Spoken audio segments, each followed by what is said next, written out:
এটাই সীতা পাহাড়, কর্ণফুলী নদী। ঝড় আসছে, কালবৈশাখী ঝড়। এখন ঝুমের সিজন না, তবে প্রত্যেকটা জায়গাতেই ঝুম চাষ হয়। দূরে দেখা যাচ্ছে ঝুমের, এখান থেকে রাঙ্গামাটি মেইন শহরটাও দেখা, এই যে অনেকগুলো ঝুমঘর, কাপ্তাই নতুন বাজার, কাপ্তাই জলবিদ্যুৎ কেন্দ্র, বসি বট গাছ, মানে এক কথা চমৎকার একটি জায়গা। সবুজ উপত্যকায় মনে হবে। অনেকদিন পর ফেরি দেখতে পাচ্ছি। এখানে লিচু বাগান নেমে চন্দ্রকোনা ফেরিঘাট, ফেরিঘাট থেকে এই ফেরিতে করে ওপারে যে, ওপার থেকে রিক্সা, অটো বা যা পাই সেটা দিয়ে আমরা সীতা পাহাড়ের একেবারে মোড়ে নেমে যাব। অটো, সিএনজি, ভালো করে খেয়াল করুন এই জায়গাটায়। লিচু বাজারের ফেরিঘাটের যে চন্দ্রকোনা ফেরিঘাট দিয়ে পাশে এসে আপনারা এই ঘাটটা ব্যবহার না করে আপনারা সবচেয়ে ভালো হবে যেটা বড়ইতলি, হাতের মুখ অথবা কৃষি গবেষণা কেন্দ্র, ওইখানে চলে যাবেন। ওইখানে বাসে যে যদি আসেন, বাসে ওইখানে নামলেই ভালো হবে।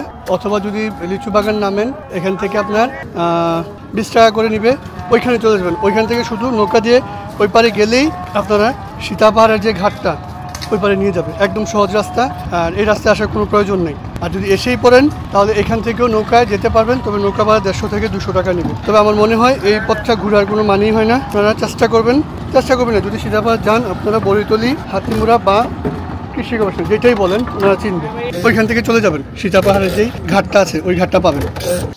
মাটির দোতলা বাড়ি, এটা আসলে সাধারণত দেখা যায় না।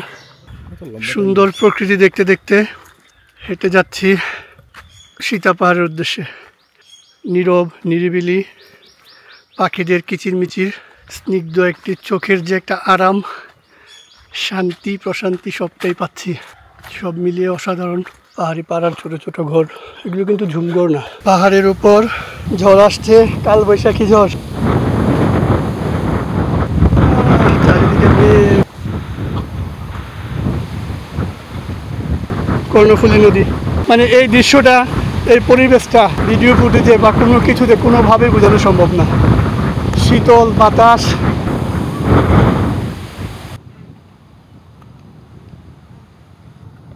এটাই সীতা পাহাড়। দাদা বট গাছটা কত দূর? আর কি সামনে সোজা উঠবো? পুরো পাহাড়টাতেই অনেকগুলো পরিবার, 50-60টার উপরে হতে পারে, আমার ধারণা নেই, আর একটু বেশি হতে পারে। একদম এই যে দেখেন কর্ণফুলী নদী। আপনাদের এখানে তো ইয়ে নাই, থাকার ব্যবস্থা নেই?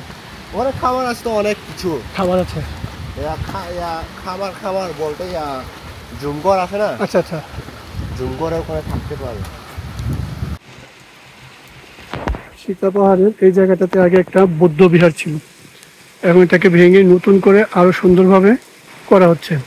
এই যে শতবর্ষী যে বট গাছটি, এই যে এখানে পুরো বিশাল একটা এলাকা জুড়ে যাবো। ওখানে একটু পরে যাচ্ছে, বৃষ্টি হচ্ছে তো, তাই অপেক্ষা করছি আমরা এখানে। সীতা পাহাড় চারিদিকটা অনেক সুন্দর, স্পেশালি এখানে অনেকগুলো ঝুম। আমার মনে হয় 10 নদীর থেকে পর্যটকদেরকে নিরুৎসাহিত করা হয়, অর্থাৎ এখানে যে বিজিবি ক্যাম্প, অন্যান্য ইয়েগুলো আছে, ওনাদেরকে আসতে দেয় না। মেইন কারণটা সম্ভবত ঝুম, প্রচুর ঝুম চাষ হয় এখানে, দেখতে বোঝা যায় পাহাড়গুলোতে। এখন ঝুমের সিজন না, তবে কিছুদিন পরেই, অর্থাৎ মাসখানেকের মধ্যেই ওনার ওই যে ঝুম কিছু কিছু জায়গায় লাগানো আছে, এখন লাগানোর সিজন আর কি। একদম এখানে সবগুলো পাহাড় একটা সারিবদ্ধভাবে ঝুমের একটা ব্যবস্থা, ঝুমঘর আর কি। এখান থেকে কর্ণফুলী নদী বিস্তৃত, একদম যত দূর চোখ যায় পাহাড়ের সারি, লেক, মানে এক কথা চমৎকার একটি জায়গা।